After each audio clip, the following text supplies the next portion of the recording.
Harry, happy birthday. Happy 30th. I was just thinking about when we met all those years ago when Paul introduced us at the village, and I'm not sure he was too pleased that we spent all afternoon talking about Winston Churchill and the Second World War and the paratroopers and all the rest of it. But we had this instant connection over something we both are very interested in and passionate about. And I enjoyed that immensely.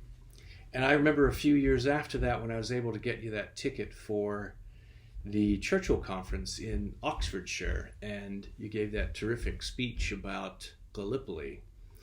And still it's on YouTube and still getting views to this day. It was a terrific presentation.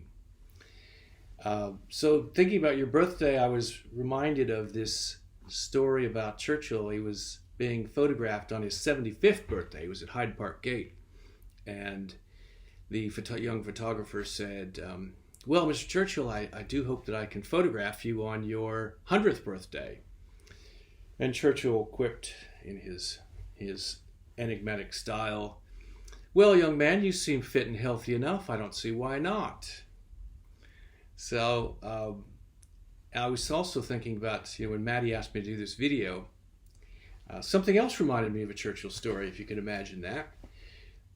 If you remember, on Churchill's 80th birthday, the Parliament gave him the portrait, presented him with the portrait painted by Graham Sutherland, and it was absolutely dreadful. So dreadful, in fact, that, as you know, it went into storage in the basement at Chartwell, and several years later, Lady Churchill had the gardener throw it on a bonfire.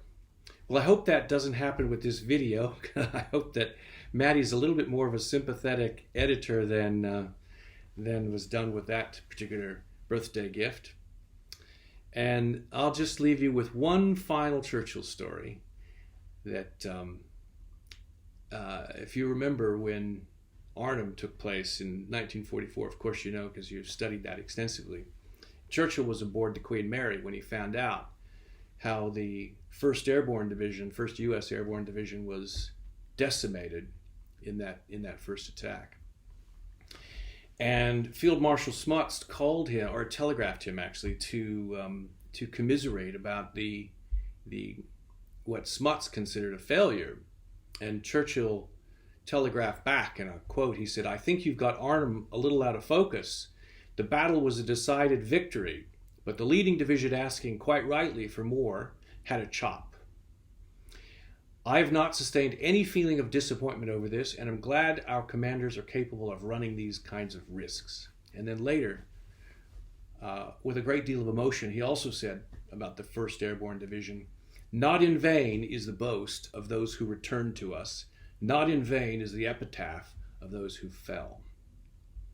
And I think that there's a good lesson there for your third decade, and that is that sometimes you've got to take some risks.